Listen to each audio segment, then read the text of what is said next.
Vous êtes sur le 10-11, nous partons pour l'autre fracture de cette émission, là où nous retrouverons Emma Nguessan pour la rubrique Vesti Select. Aujourd'hui, nous parlerons de toute autre chose. On se retrouve tout de suite.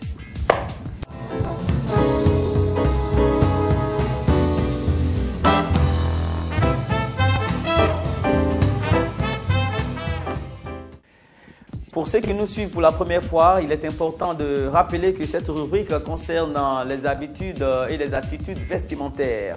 Il s'agit pour nous de vous permettre d'aborder la journée en toute sérénité et assurance vestimentaire. Et celle qui s'en occupe se nomme Emma Nguessan. Elle fait le tour des espaces, en tout cas pour nous faire sortir de notre studio, pour nous amener d'autres réalités. Bonjour Emma Nguessan, bonjour. Bonjour Mohamed Kanté, bonjour aux téléspectateurs du 10-11. C'est un plaisir renouvelé que de vous retrouver chaque mardi. Tu remarques mon décor là, je suis en face d'une panoplie de vernis. Tu devines, je parlerai aujourd'hui de couleur de vernis ou de vernis tout simplement. Bien entendu, on a vu le décor est beau, c'est vrai qu'on a vu que tout cela concerne les doigts et les vernis à ongles.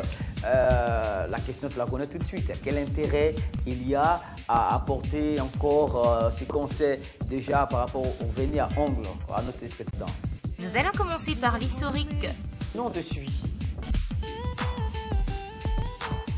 Formulé par plusieurs produits parmi lesquels figurent un agent filmogène, une ou plusieurs résines, un ou plusieurs plastifiants, des solvants, des pigments et des nacres, le vernis à ongles semble avoir été inventé par les Chinois vers 3000 ans avant Jésus-Christ.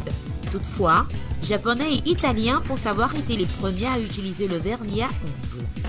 Les Chinois utilisaient une laque de couleur faite à partir d'une combinaison de gomme arabique, de blanc d'œuf, de gélatine et de cire d'abeille. Ils ont également utilisé un mélange composé d'une poudre de pétales de rose, d'orchidée et d'impatiente mélangée à de l'alun. Les Égyptiens, quant à eux, utilisaient des teintures au brun rouge obtenues à partir de henné pour colorer leurs ongles mais aussi le bout de leurs doigts, teinture encore fréquemment utilisée de nos jours. En Chine, durant la dynastie Zhou, les familles royales utilisent de l'or et de l'argent pour embellir leurs ongles. La reine Néfertiti, épouse du roi Akhenaton, colorait en rouge rubis ses ongles de main et de pied. Cléopâtre préférait, quant à elle, une teinture rouille intense. On ne sait pas exactement comment ont évolué par la suite ces pratiques antiques.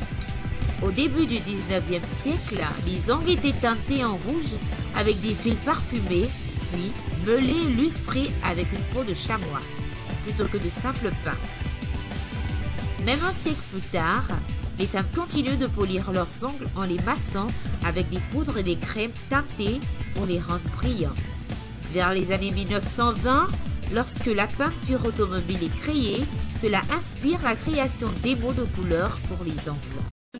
Découvrons ensemble séance pose vernis.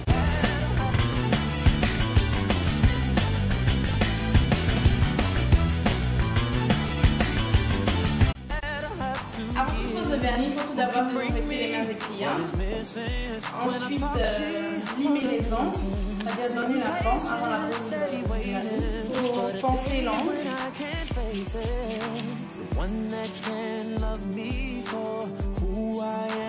Ensuite, repousser les cuticules à l'aide d'un bâtonnet. C'est le seul fond. Ensuite, nous passons à la pose du durcisseur. Alors, en application régulière, le durcisseur sert à durcir les ongles mous, cassants et fragiles. Important à souligner, il faut, avant toute pose de vernis, placer la base vitamée. La base vitamée qui, elle, vitalise l'ongle. Et pour finir, appliquer le vernis du choix de la cliente. Et pour terminer,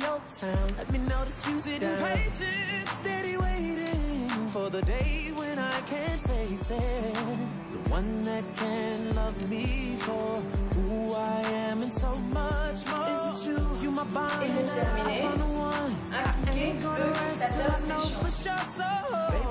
Après le vernis, il sert à fixer, sécher, corriger et donner une brillance éclatante aux ongles vernis.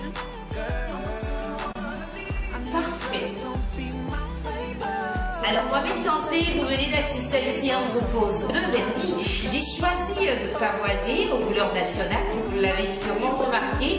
J'ai de l'orange, du blanc, du vert. Et comme je le disais, il y en a pour toutes les couleurs et pour tous les goûts. Bonjour Madame Christelle. Pour vous, qu'est-ce que représente le vernis à ongles pour une dame?